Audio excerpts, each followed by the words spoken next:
Okay, అందరికీ జై భీమ్. జై భీమ్. ఈ రోజు నవాపేట్ మండలంలో నిత్యమాల కార్యక్రమాన్ని డాక్టర్ బాబాసాహెబ్ అంబేద్కర్ ని స్ఫూర్తిగా తీసుకొని ఆయన ఆశయాలకు అనుగుణంగా ఈ యొక్క నిత్యమాల కార్యక్రమాన్ని నిర్వహించడం జరుగుతుంది. ఇందులో భాగంగానే దళిత వర్గాల నేతలందరూ కూడా, ఉద్యమకారులు అందరూ కూడా ఇక్కడ ఉన్నారు.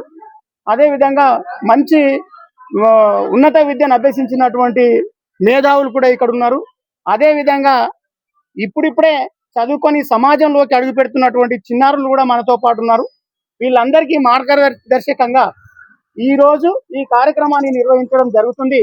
ఈ కార్యక్రమాన్ని ఉద్దేశించి ఇక్కడ ఉన్నటువంటి మేధావులు, అదే విధంగా సామాజిక ఉద్యమకారులు అందరూ కూడా వాళ్ళ యొక్క అభిప్రాయాలను తెలుసుకోవడానికి ప్రయత్నం చేస్తున్నాం. ఈ ప్రయత్నంలో భాగంగానే సమాజాన్ని మేల్కొల్పడం కోసమే ఈ ప్రయత్నం చేస్తున్నామని ఈ సందర్భంగా తెలియజేస్తూ, ముందుగా ఈ కార్యక్రమాన్ని డాక్టర్ బాబాసాహెబ్ అంబేద్కర్ మండల యూత్ అధ్యక్షులు గౌరవనీయులు అడ్వకేట్ గారు ఆనందం అన్న గారు, ముందుగా ఒకసారి అన్నగారితో మాట్లాడదాం. అన్న, జై భీమ్ అన్న. జై భీమ్. జై భీమ్ అన్న, ఈ కార్యక్రమాన్ని గత కొన్ని రోజులుగా నిర్వహించడం జరుగుతుంది అనేది సమాచారం అయితే అందరికీ ఉన్నది. మరి ఈ కార్యక్రమాన్ని ఎప్పటి నుంచి ప్రారంభించారు, అదే విధంగా ఎందుకోసం అని ప్రారంభించారు, ఒకసారి మీ మాటల్లో చెప్పండి. ఈ మానీయుల జన్మదినాన్ని పురస్కరించుకొని బాబాసాహెబ్ అంబేద్కర్ అడుగుజాడల్లో ఆయన యొక్క సిద్ధాంతాలను పాటించి మన్యశ్రీ కాళీశ్రామ్ గారు తూచ తప్పకుండా పాటించి అంబేద్కర్ భుజం మీద వేసుకొని యూపీ లోపల రాజ్యాధికారాన్ని తీసుకోగలిగినటువంటి సమర్థుడు.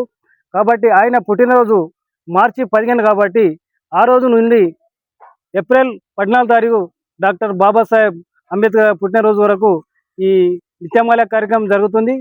ఈ కార్యక్రమం ఉద్దేశం ఏంటంటే, మనం కూడా ఈ యొక్క మానీయులను ఎవరైతే సమాజానికి సేవ చేశారో వాళ్ళందరినీ ఒకసారి మనం జ్ఞాపకం చేసుకోవాలనే ఒక మంచి సంకల్పంతో ఈ మెసేజ్ను మండల లోపల అందరము సమైక్యంగా అయ్యి తీసుకుపోతున్నాము.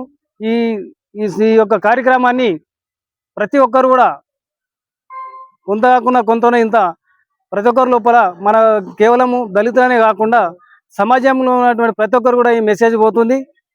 ఈ మెసేజ్ యొక్క ముఖ్య ఉద్దేశం ఏంటంటే, మనము సమాజం లోపల ఏ విధంగా బతకాలి, మనిషి యొక్క ఏ విధంగా జీవించాలి, అతని యొక్క హక్కులు ఏమిటి, అదే ఏ విధంగా చదువుకోవాలి, వాళ్ళ కుటుంబాలు ఏ విధంగా బాగుపడాలి, అదేవిధంగా మత్తుకు దూరం ఉండాలి.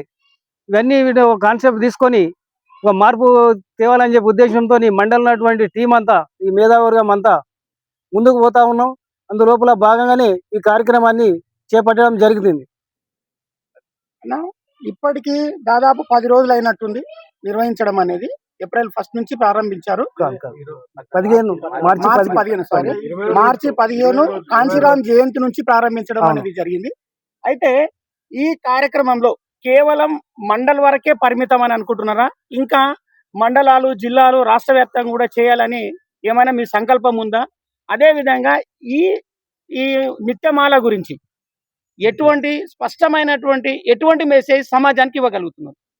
ఇప్పుడు మేము ఏంటంటే, ఫస్ట్ మన ఇల్లు చక్కబడితే ఊరు చక్కబడుతుంది, మన కుటుంబం చక్కబడుతుంది, ఊరు చక్కబడుతుంది, తర్వాత మండలం చక్కబడుతుంది, తర్వాత దేశం కూడా చక్కబడుతుంది. ఆ ఉద్దేశంతో ఫస్ట్ మనం మొదలు మారాలి.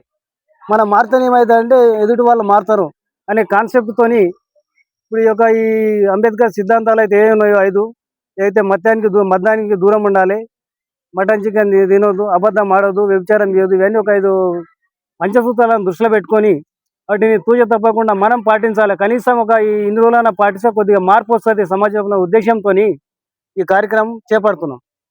థ్యాంక్ యూ అన్న. ఇంకొక విషయం ఏంటంటే, ఈ నిత్యమాల ద్వారా అంబేద్కర్ సిద్ధాంతాలు ఏవైతే ఉన్నాయో వాటన్నీ కూడా సమాజానికి విస్తరించేటువంటి అవకాశాలు ఏమైనా ఉన్నాయా? ఖచ్చితంగా ఉంటాయి. ఒకవేళ దాన్ని ఏ కోణాలను చూస్తే కూడా ఆ కోణంలో ఉంటుంది. ఒకవేళ ఎవరైతే అంబేద్కర్ సిద్ధాంతాలు చదువుకొని ముందుకు పోతున్నారో ఒక మార్పు వస్తున్నా వాళ్ళ కుటుంబాలు బాగుపడుతున్నాయి కదా. అంటే ఓన్లీ మన దళితులే కాదు, ఎస్సీ కాదు, బీసీ కాకుండా సమాజంలో ఏ కులమైనా కూడా ఎవరి ఇంట్లో అయితే ఆ మార్పు వస్తుందో ఆ కుటుంబం అనేది మంచి ఉన్నత స్థాయి ఎదిగిపోతుంది. కాబట్టి మనం కూడా ఏంటంటే, ఒక అంబేద్కర్ సిద్ధాంతం పోతే అంబేద్కర్ ఏమన్నాడంటే, నన్ను ముఖమని అన్నాడు. కాకపోతే అంటే సమాజంలో ఏ విధంగా బతకాలి, మనం ఏ విధంగా ప్రశ్నించాలి అనే ఉద్దేశంతో ఆయన కాన్సెప్ట్ తో పోయింది కాబట్టి దాన్ని మనం కొద్దిగా తూచి తప్పకుండా పాటిస్తే ఖచ్చితంగా సమాజంలో ముందుకోగలుగుతాం అనేది మా యొక్క అభిప్రాయం. థ్యాంక్ యూ అన్న, థ్యాంక్ యూ అన్న, జై భీమ్.